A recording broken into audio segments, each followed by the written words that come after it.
South Calcutta ল কলেজের ঘটনার পর এক মাসও ঘুরল না। এবার আইআইএম জোকার বয়েজ হোস্টেলে ধর্ষণের ভয়ানক অভিযোগ।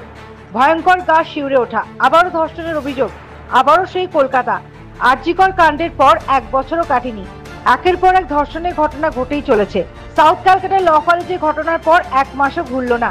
এবার আইআইএম জোকার বয়েজ হোস্টেলে ধর্ষণের ভয়ানক অভিযোগ।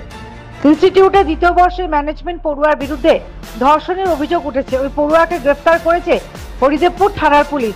নির্যাতিতার অভিযোগ, কাউন্সিলিং এর নাম করে তাকে ডাকা হয়, অন্য কাজে দরকার আছে বলে তাকে বয়েজ হোস্টেলে নিয়ে যাওয়া হয় বলে অভিযোগ। তাকে খাবার খেতে দেওয়া হয়, তখন তিনি আচ্ছন্ন হয়ে পড়েন। সেই অবস্থায় তার উপর চলে শারীরিক নির্যাতন, ধর্ষণ করা হয় তাকে। নির্যাতিতার বয়ান অনুযায়ী তিনি পুরো সময় আচ্ছন্ন পরিস্থিতিতে ছিলেন। যখন সম্বিত ফেরে দেখেন বয়েজ হোস্টেলে পড়ে রয়েছেন তিনি, তখন তিনি ঠাকুরপুকুর থানায় অভিযোগ করেন।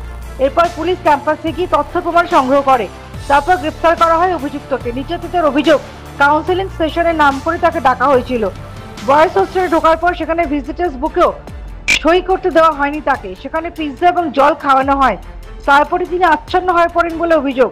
ধর্ষণে বাধা দিলে তাকে মারধরও করা হয় বলে নির্যাতিতার দাবি। হরিদেবপুর পুলিশ স্টেশনে কালকে রাত্রি 8:35 একটা রিটিন কমপ্লেন জমা পড়েছে। একজন ভিকটিম লেডি, তিনি বলেছেন তিনি একজন সাইকোলজিক্যাল কাউন্সিলর।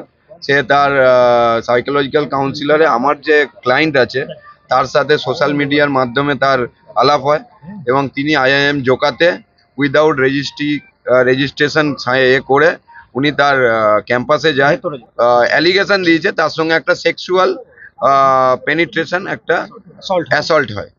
এই হচ্ছে অ্যালিগেশন। আমরা মহামান্য আদালতকে বললাম যে IIM Joka it's a very secure জায়গা অ্যান্ড এ প্রহিবিটেড প্লেস।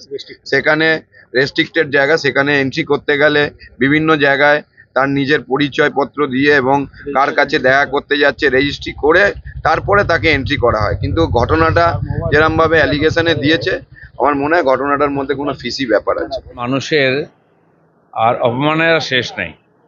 সবচেয়ে প্রিমিয়ার যেগুলো institute, medical college, law college আর ম্যানেজমেন্ট কলেজ, সেখানে যদি এই ধরনের দুর্ভাগ্যজনক আর নক্কারজনক ঘটনা হয়, বাঙালি হিসাবে আর কি মাথা উঁচু করে আমরা বাংলার বাইরে পরিচয় দিতে পারবো?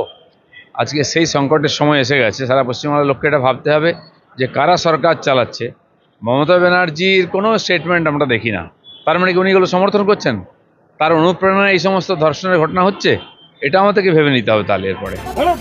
Report, India news.